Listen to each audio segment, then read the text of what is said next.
I have a superpower, and by the end of today's talk, you will too. My superpower is the ability to anticipate and adapt and manage change.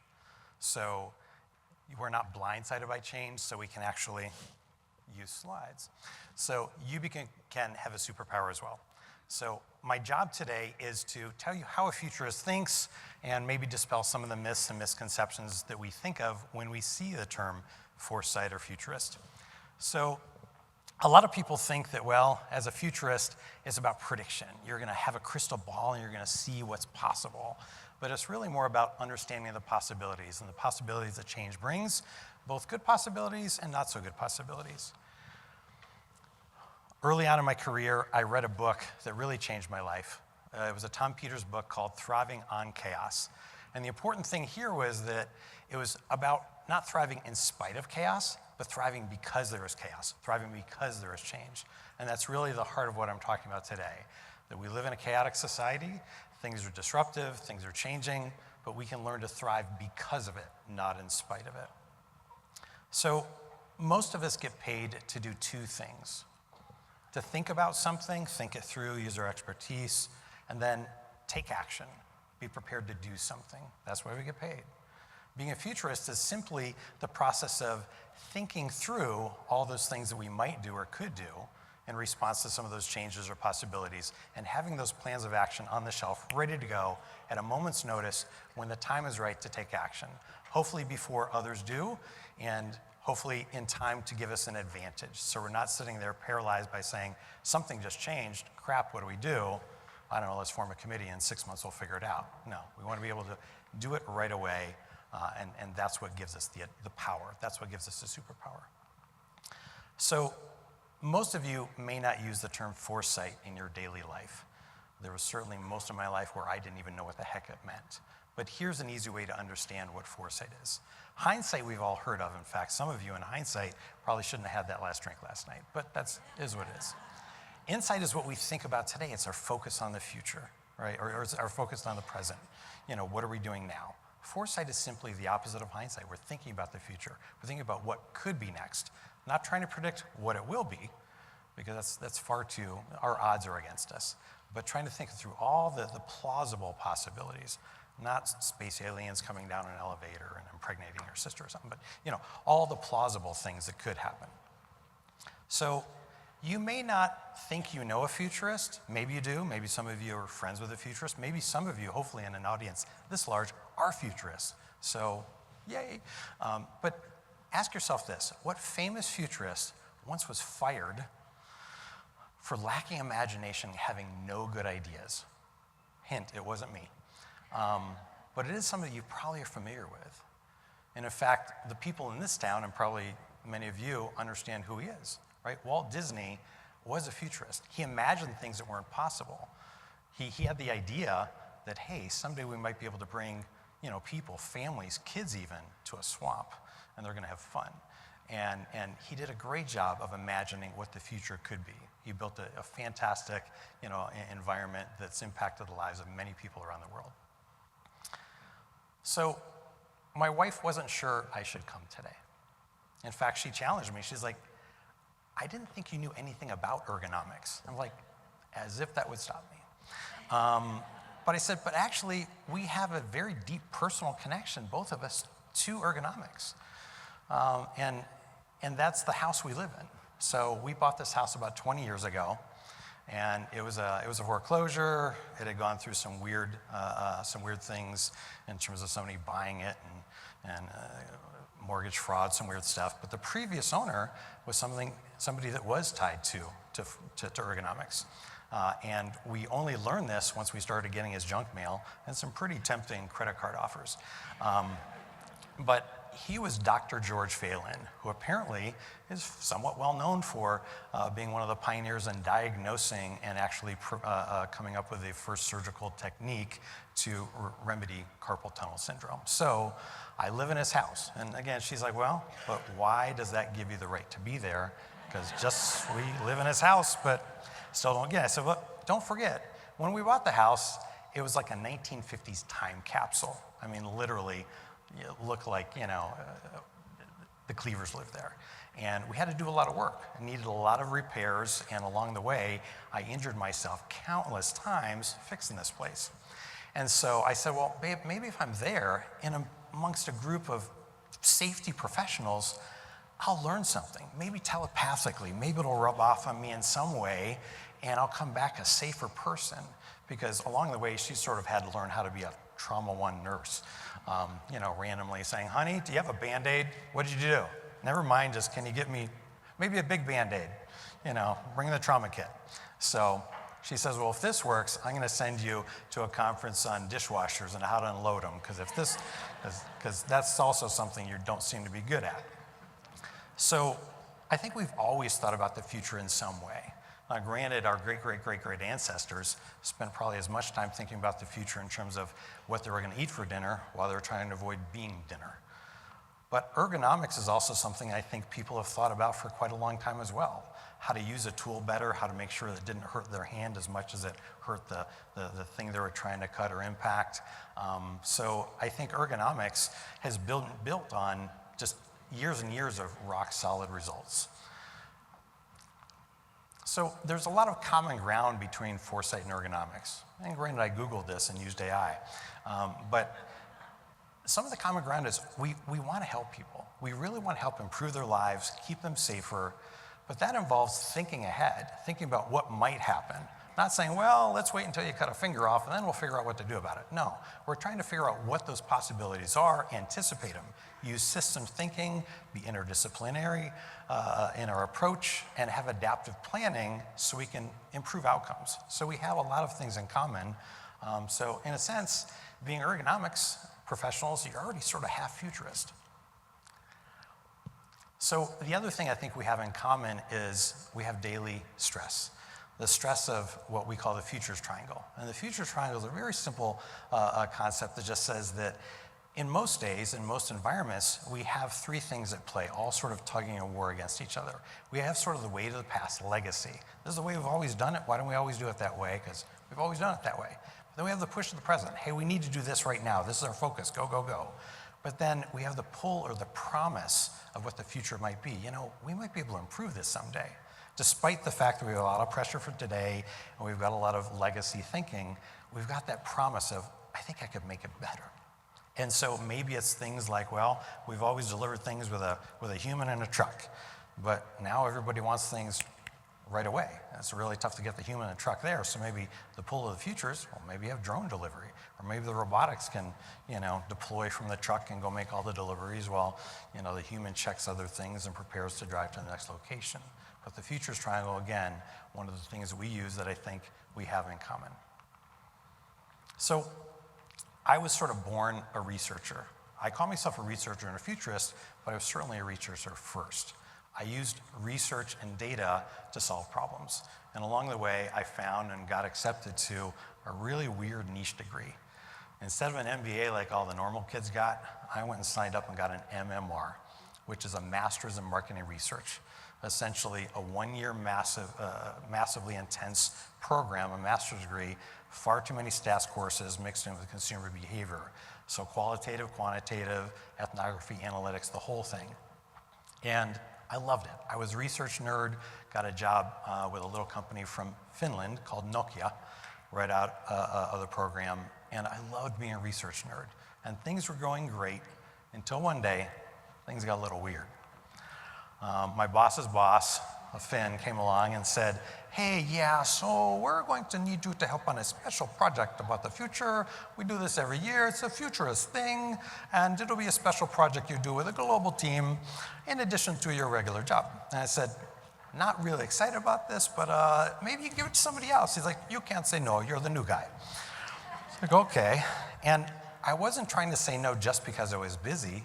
I was trying to say no because the term futurist made me think of weirdos dreaming up just total crap, useless boondoggle stuff.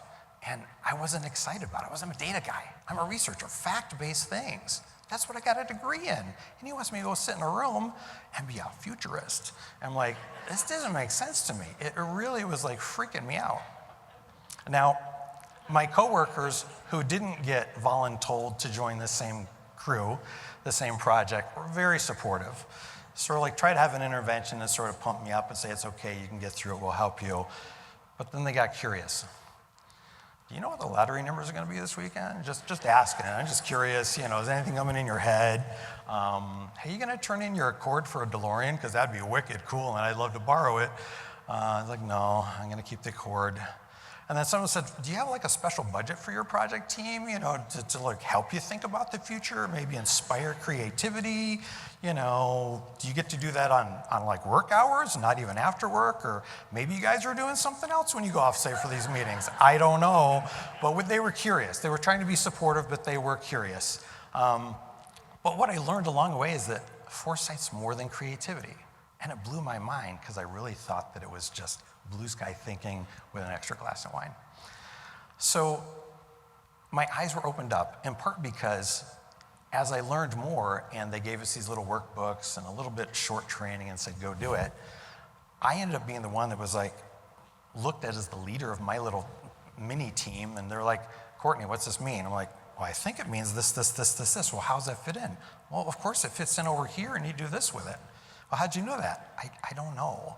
But it just started making sense. The world opened up, and I realized that there was more process, methodology, and rigor in foresight than I had imagined. In fact, it rivaled what I had learned as a researcher, which blew my mind and really sort of upset me for a moment. But at the end of the day, I had to finally admit that I'd become that tinfoil hat-wearing nut job that I'd sort of feared. But I was proud of it, and I enjoyed it. So what I learned was this: hard data and research shows us a straight path ahead, but the future often bends in unexpected directions. It curves, and it throws those curveballs every day. So along the way, and at Nokia, I got to use my skills, because one of the projects I got put on after that foresight thing was the idea of R&D coming to us, and as researchers, they said one day, hey, we want to meet you guys, great. We have this chipset we can put in the phone, and it can take a photo. It was Project Imago, Finnish term, I guess, for image. And they said, does anybody want it? I said, I don't know, let's do a research study. So we did a huge research study, like a dozen countries, 7 or 8 languages, qual quant, the whole thing, cost a fortune. And as the results started coming in from each country, very consistent, people said, that's the stupidest idea we've ever heard. Dumb. In fact, literally in focus groups are like, you guys have a great phone, but this is a stupid idea. Who comes up with this shit? And what they were saying is that, well, wait a minute. I've got a phone that's the size of, well, a shoebox. It's got a 20-minute talk time, if I'm lucky, weighs a ton. It's, you're going to take a camera and you're going to put it in this? I got a camera. I'll show you the drawer in the kitchen we keep it in. And every 6 months we get the film developed whether it needs it or not. The system works. Why screw with it? And along the way we're like, well, but what are we missing? And what we're missing was they didn't understand the things that we knew. They didn't understand the driving forces of change that we were aware of. Because internally, we'd sort of all been read into all the things that were happening. We knew that we were going to switch from voice to voice and data networks. We knew that the battery was actually going to get better. The device was going to get smaller and chipsets faster. The thing was going to work in ways that people didn't yet understand. They were still thinking about the old concept, the old model. We knew something a little different. So we redid the research a little bit, and we made the decision. We said, hey, to the board, we think you should do it anyway. Yeah, but the research says it's stupid. I'm like, just try it.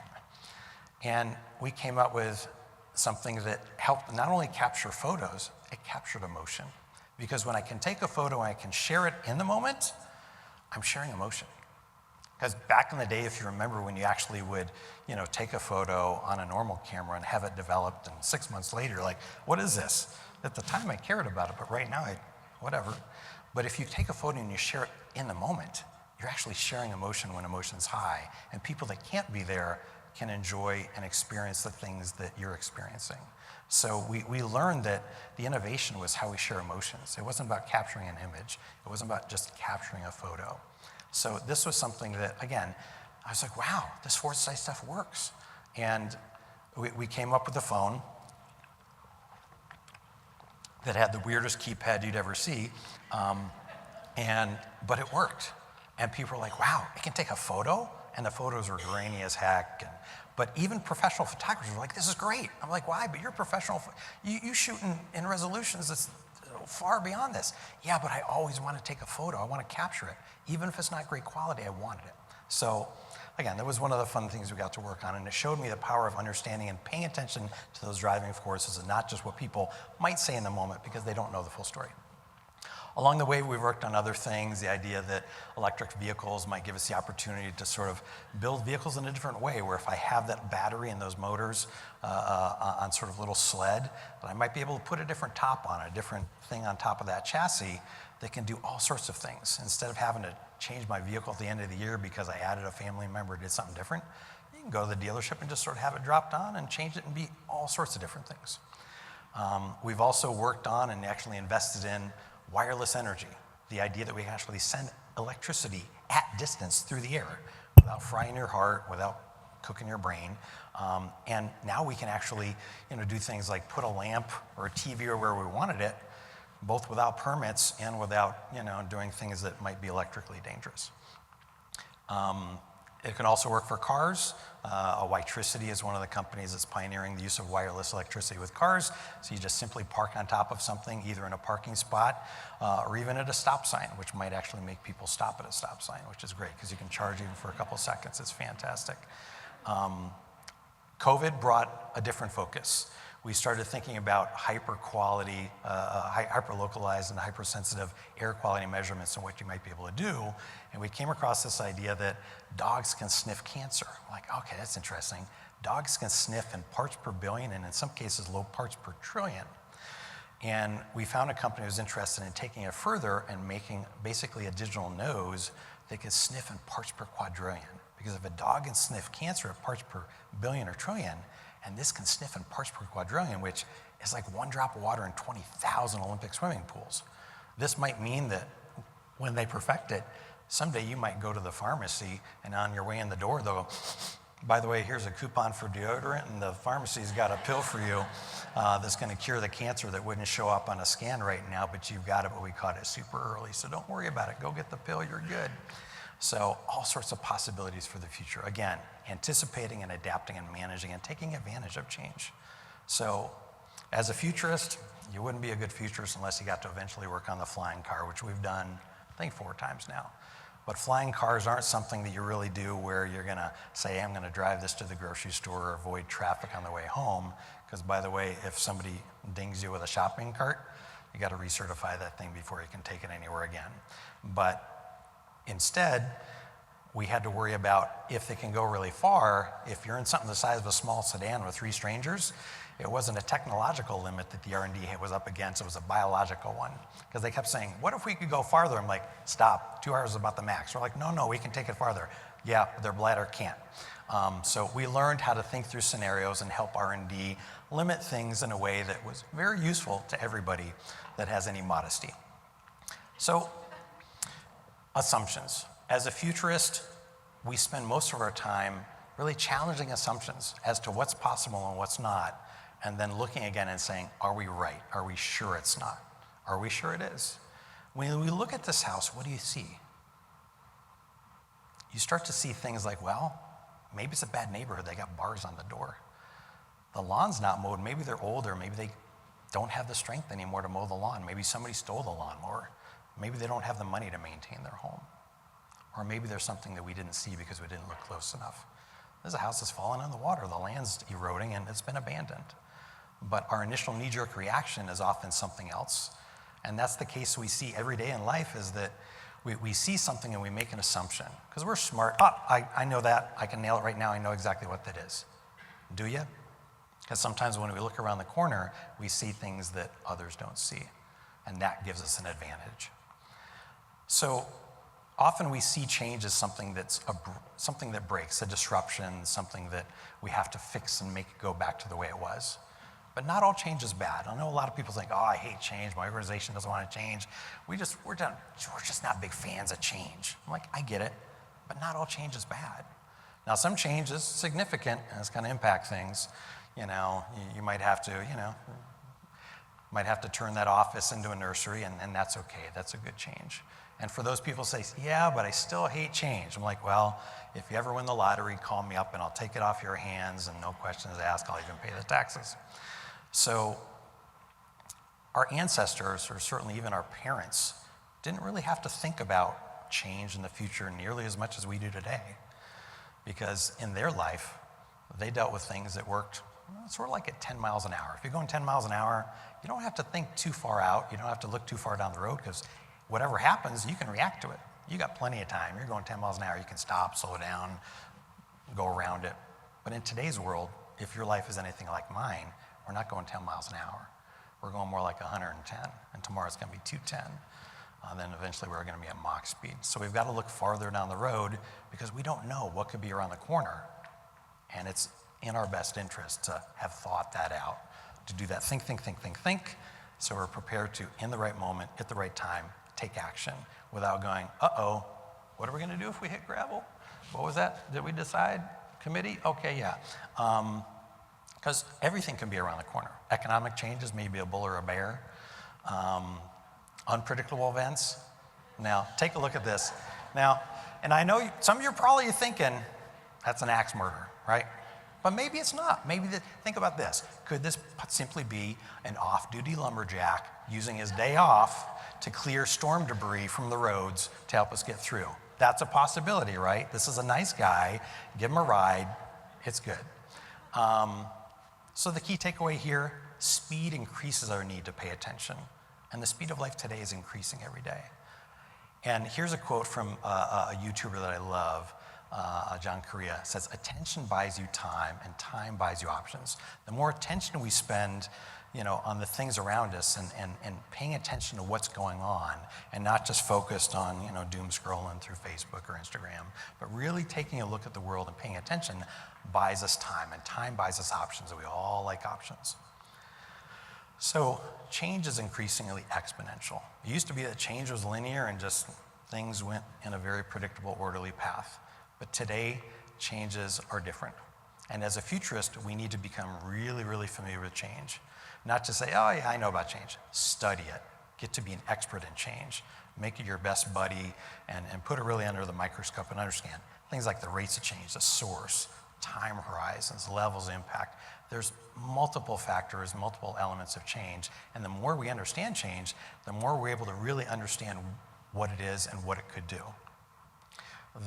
Some changes we look and we say, because I've seen so many changes, I know where this fits. Is this a big change or a small one or a massive change? Because again, the more time we spend getting to know change, the better we are at assessing its true power, potential, and the danger.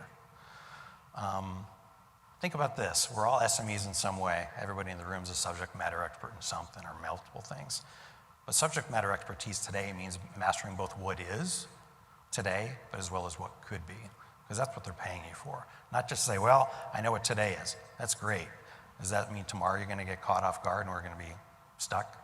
So, systems thinking. Now, I'm pretty sure you're all systems thinkers, but for those of you that need a refresher after last night, I've got one for you.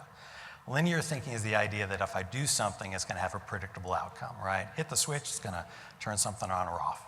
And that's typically what it does, but it also does other things. And as ergonomics folks, you know it.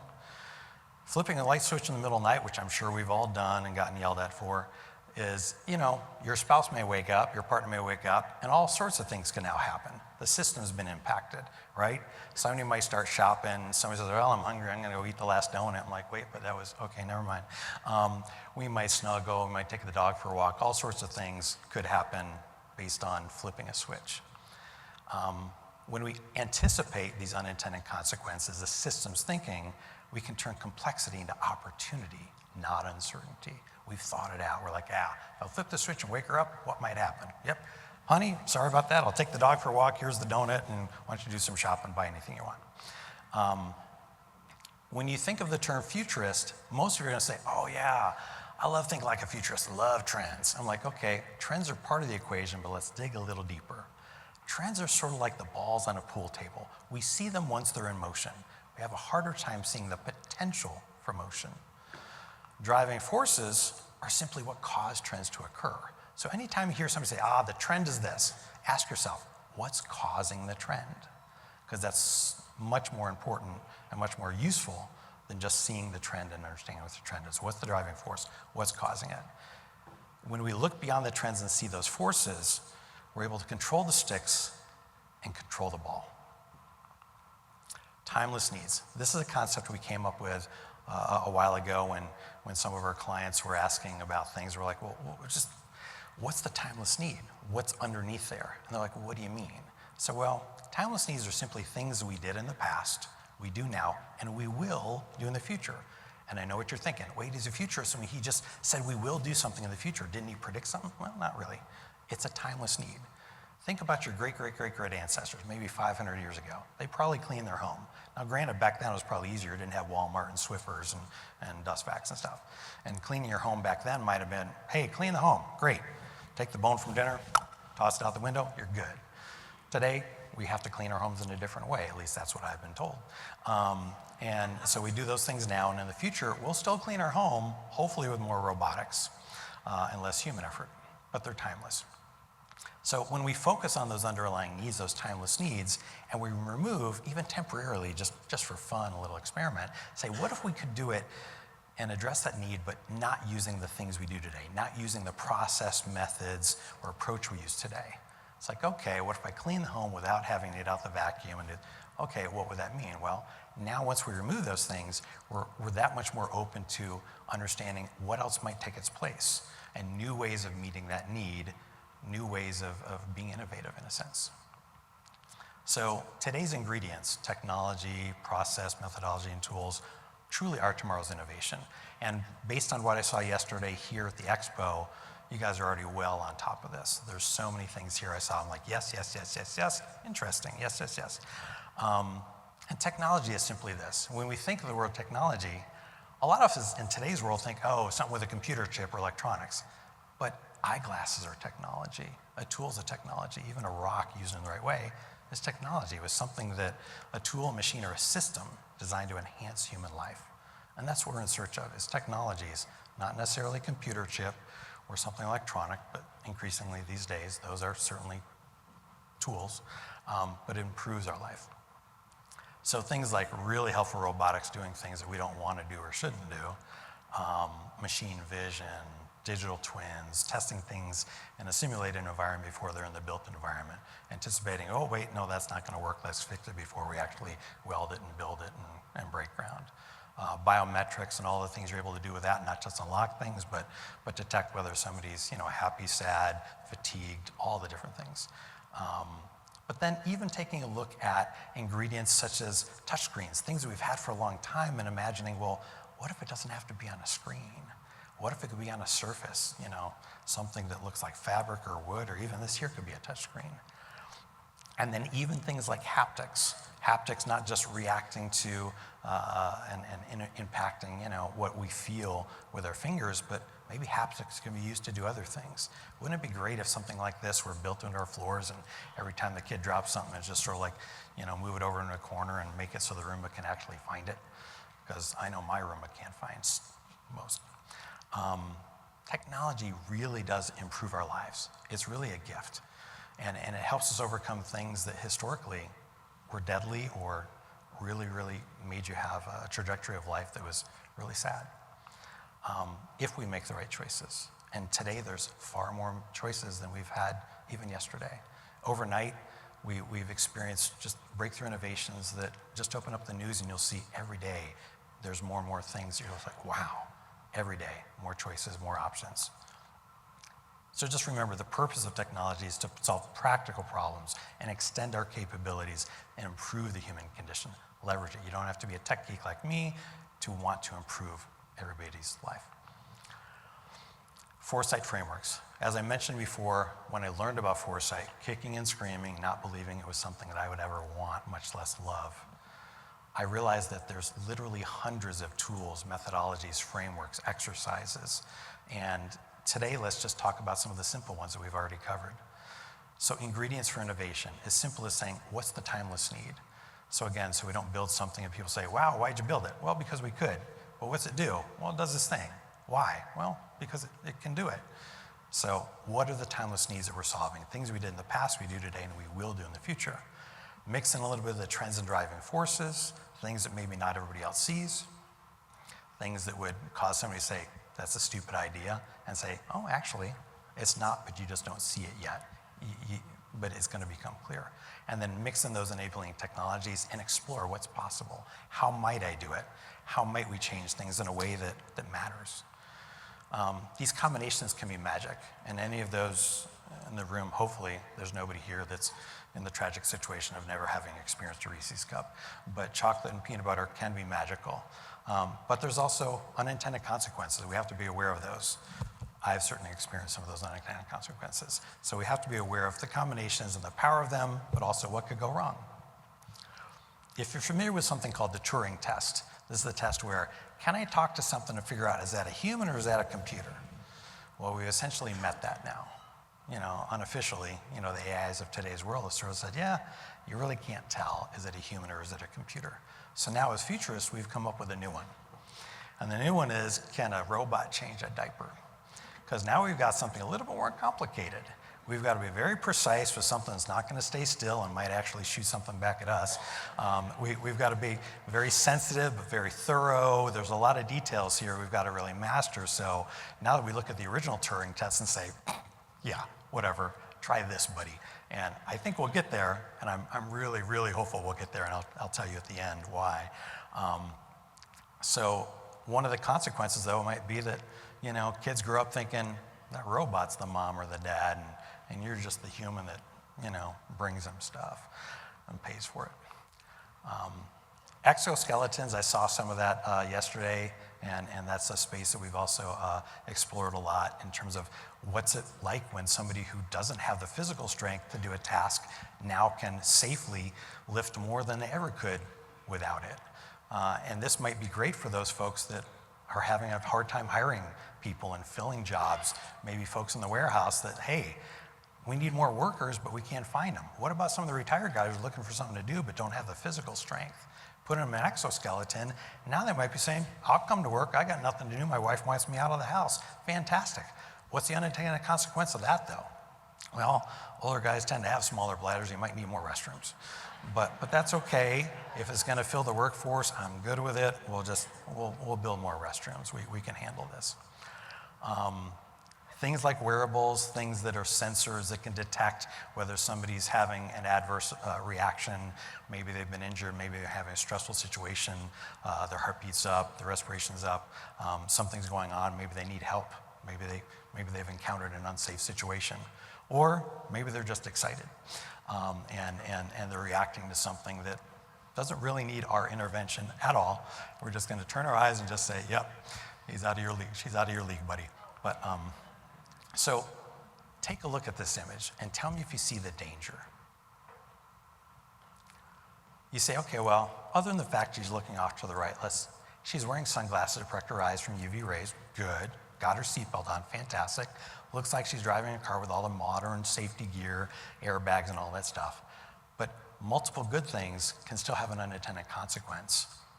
And in this case, there was actually a woman back in 2021 that 2 weeks before her wedding, driving a car, had a minor accident, very minor, but sufficient enough to deploy her airbags. And deploying her airbags while wearing her designer sunglasses shattered their glasses, and she lost the use of her eye permanently 2 weeks before her wedding, shattered her eye. So UV glasses protect her eyes, but they weren't shatterproof, and an airbag caused permanent lifelong damage. Now, she turned it into something positive. She overcame it. She actually created a sunglasses company that have lenses that can actually withstand severe impact. And now she's helping other people avoid those problems. So again, as a futurist, that's what we seek to do. Anticipate, manage, and adapt to change so that other people don't have to make the same mistakes or suffer the things that we might have suffered. The future isn't always a surprise. Sometimes we see things happen and we're like, sort of knew that was coming. We all saw that was coming, right? Duh.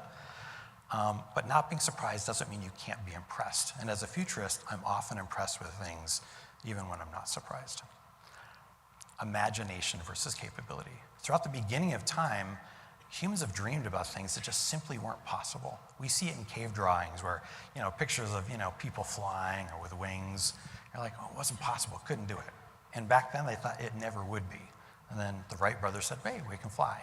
But there's been this lag between imagination and capability throughout time, but that lag is getting shorter and shorter to the point where in the past, technology was the barrier. We simply couldn't achieve the things that we could imagine.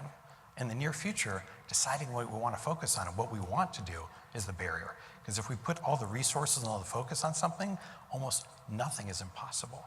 Anything we can dream up, especially now, much less than a year or 2 or 3, anything we can imagine becomes possible if we can dedicate the focus and resources to solving that problem. So in the future, those things that used to have a lag will soon run in pairs. Dream it, do it. Big changes, though, require big decisions. ChatGPT you've all heard of and probably used, but it was founded back in 2015 as a startup with $1 billion, with a B, $1 billion in funding. Today it's worth 157 if you do the math the way the investors are. And granted a vanity metric, but it took them 5 days to reach 1 million users, which is just amazing. But think about this, the speed of transportation throughout history, throughout human life, a horse could go about 40 miles an hour, 45, 50 if you had a real good one. And then in the 60s, we invented a rocket that before it got into space could hit about 17.5. That's a 400x increase in the speed of what that transportation was able to do. But when we think about computers, just in the past decade alone, computing has gotten 1 billion times faster. Billion with a B. Again, we've gone from 400 times in our lifetime of all humanity of speed of transportation to in the past decade, computers have gotten 1 billion times faster. So advanced artificial intelligence, not just ChatGPT, is something we all really have to pay attention to. If some of the names on this are things you're not familiar with, you've probably heard of DeepSeek, came out recently from China, made a little bit of news. But if you haven't heard of things like Manus, Quinn, or just 2 days ago, Baidu announced Ernie X1 and 4.5. These are the kind of things that are going to change your world and give you truly superhero, superhuman abilities. These things are wicked powerful, and again, they're growing at a pace of change that's truly exponential. So ask ourselves the question, what ways might help us understand the true scale of exponential change? So we're not expecting things to grow linearly. We know that they're going to grow exponential, and we plan for it and we lean into it. So what will the future be like? It's the question I get asked every time someone says, oh, you're a futurist? What's the future going to be like? And what's the lottery numbers? And the first thing I say is, well, how far are you looking? Because I'm pretty good at telling you what it's going to be this afternoon or tomorrow. But there are lots of sources, lots of things that we can use and leverage for understanding what change is happening. This is one that just came out last week. I'm really excited to finish reading it. The full report's over 300 pages. It's by the Dubai Futures Foundation that actually now runs the world's largest futurist conference, which I was lucky enough to attend last year. Over 2,000 futurists that gather around the world to really understand what's going on and the best minds in the globe. And they just published this, and it's fantastic reading. But there's things like this that exist for free just for the asking. Connect with me after, and I'll give you more things than you could ever read that will blow your mind. But there's a lot of stuff out there. But despite the speed of change and all these things that you're trying to absorb today and go, oh my gosh, how can I soak it all in? The message I have for you right now is slow down, take a breath, and just think about it.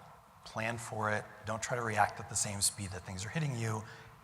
Just take a breath, slow down, think it out, have a plan, be intentional about what you're going to do and how are you going to do it. Now, I know a lot of you came to the conference not because they gave you a discount, but because you were open to possibility. You were open to making a change and learning something that would up your game and increase your skills and be able to help your organization and your career in ways that you wouldn't do unless you came here. So now my superpower is yours. Now you've got the ability to start to think more like a futurist, anticipate change, leverage it, manage it, and create opportunity out of chaos. Thrive on chaos instead of thrive despite chaos. So What I'd love you to do for the rest of the conference and even after the conference is go talk to your super friends, your super ergo, Captain Lumbar, the workforce wizard, all those fun characters that I know exist out in the audience, and have the conversation with them and simply ask them what they're doing in their world and what they're experiencing. The future is a team sport. We can't do it alone nearly as well as we can do it together. Be willing to share your hopes and your fears. Be open about what's working and what's not, even when it's embarrassing. And point out signals that maybe you've seen before somebody else noticed them. If we practice, if we really put the training in and really go through and learn how to do it and practice a little bit every day, there's amazing things that we can do together when we practice the skill of learning to be a futurist and really put it into our daily life. So the question to ask each other on your next break is simply, where do we go from here? Every day, that question is still valid. Where do we go from here? So I'm easily accessible. I would love to talk to you more. Find me after the session for one-on-one Q&A or for the Canadians in the group Q&A. The QR code goes in my LinkedIn. I would love to connect. I'm here because I want to make the world a better place. And trust me, there was another reason why my wife questioned whether I should come. 6 years ago, one of our employees that we hired, became more than employees. She became a good friend. And we not only helped her get into grad school, she went to the same MMR program that I got into. We helped her get her jobs. We stayed connected while she finally found the person that ended up being her husband, got married. We were part of her wedding. And about 7 months ago, she came to visit and she said, I need to tell you something. I was like, what? I'm pregnant. I'm like, oh my God, what do your parents say? Because she has biological parents, they just live in a different country. And she's like, I didn't tell them yet, I wanted to tell you first. And she said, well, we recently moved to Ecuador because my husband got his degree in urology and now we're living and he's starting his practice in Ecuador, but I'm a US employee and a US citizen with US insurance, and Ecuador is not gonna work to have the baby. So we said, you're gonna move here. So 2 months ago, she moved in. And we've been changing the whole house. It's become a nursery. We've gone out and bought every device on the planet that would help her so she could be ready to have this baby, natural birth. And last night, she had a baby.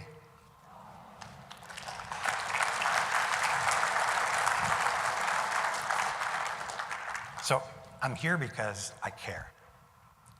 Teach the Future is an organization that does the same thing. Teach the Future is an organization started by Dr. Peter Bishop, who is the founder of the University of Houston's Strategic Foresight Program. And for those of you that weren't aware, you can actually get a degree as a futurist, a degree from a university, accredited. And when he retired, he started an organization called Teach the Future, because his dream was to say, I want to prepare students for tomorrow. We teach the history, why don't we teach the future? So Teach the Future is an organization that your kids can play a role in.